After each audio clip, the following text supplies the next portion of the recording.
For many years, I can say I just socially drank with friends, and had some tragedies happen in my life that really caused me to really turn into alcohol for that release of pain. And I'd gotten a minor injury overseas. It wasn't nothing big, but I was prescribed Percocet.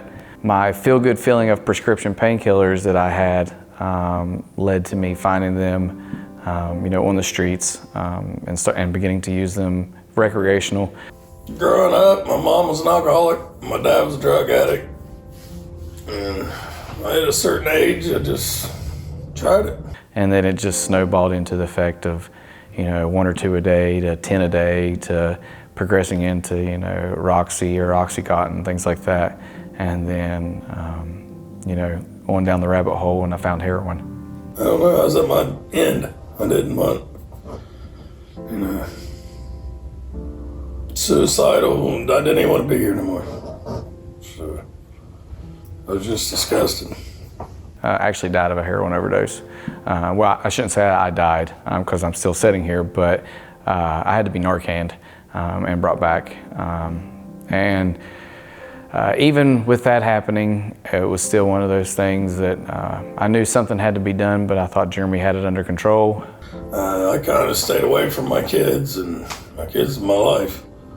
But I just wouldn't admit nothing. If I stayed away, I didn't have to explain nothing. Like, dude, you're not going nowhere. You're not going up, you're not even treading water. You're really just sinking little by little every day. I had called my mom and dad. I had told them that I wanted to go, and they said, okay, well, we'll take you Monday to orientation. Just got to the point where I just really knew that if I didn't stop drinking and try to go somewhere and get some help, that it was going to take my life. And I got to that point, and that's what really brought me to the Refuge. I think it was God, because I was on my way to a basketball game in Waverly with my buddy, smoking crack, and it just hit me. I called my daughter and told her the truth. Told her I needed help, and I don't know. And about a week later, I was at the church. I guess what I remember is when I walked into the church, I felt, I could see how it had changed a few guys' lives already, the ones that I very first met, and how encouraging they were. That it just kind of made me at ease to realize that, well, maybe I am at the right place, and maybe I'm doing the right thing right now to get my life back together. And I could see it in them. And I thought, well, yeah, maybe this is it. Maybe this will finally get to me where I want to be. The first 30 days, I don't know. I tried to leave every day I was here, and I couldn't. I don't know why. I didn't. I was just sitting up at the crosses out at the Lancaster and just praying one day, and I just got a feeling that, yeah, you can do this. God is, you can forgive God. God's going to forgive you no matter what you've done. So, come on, you've got to forgive God, and let's go on from here. A constant reminder from the Lord of just like, hey, you're where I want you right now. You know what I mean? Stay the course. Just little things like subtle interjections of your life throughout the whole process, constant reminders. Hey, you're where I want you to be. And here, when you do something stupid, which I do a lot of stupid, you got brothers here to let you know what you're doing and looking from the outside in. And they don't come at you hateful. They come at you with love. There's so many times in your life there were tragedies or just minor problems that come along with life that you don't have anyone to talk to, and you just kind of bottle that up inside of you sometimes, and can really create a lot of problems in your life. But just being able to talk to someone about it, and someone can just look at you and see that something's bothering you, and just come up to you and say, hey, are you not doing well today? Is there something I can help you with? What I took most out of this is that people legitimately cared. They've been there, they did that, they've done it.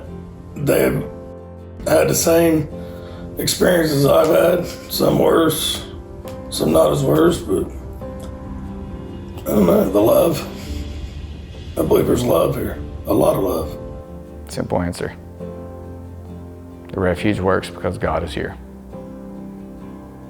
I felt God. I knew God before ever coming here. And I know He's real, and I know He's there. But my faith was lacking terribly. And I believe that's what I started to gain in second phase.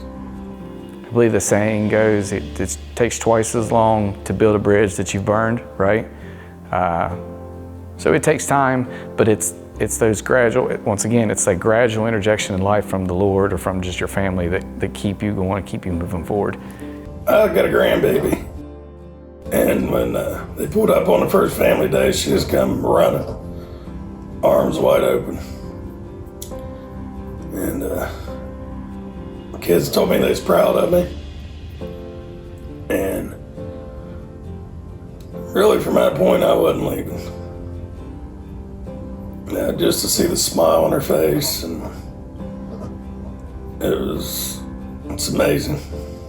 We've had a good relationship and continue to. They're just happy that I am happy, and happy that I'm making the decisions that I am making to go on forward from here.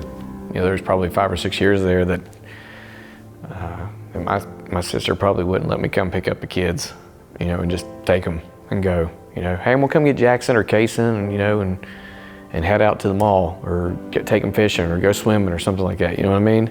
And she probably wouldn't let me. And no ill feelings towards that whatsoever. I completely understand it. But today, you know, it's different, and it's cool. It's just good to know that people trust you again. I got to be a part of my grandbaby's life. And anybody knows me, I'm huge when it comes to kids, and that's all I want. I just want to be a part of her life. I want to be an inspiration. I want to be half the grandfather that I had. They've helped me rekindle my relationship with the Lord. They've gained me sobriety and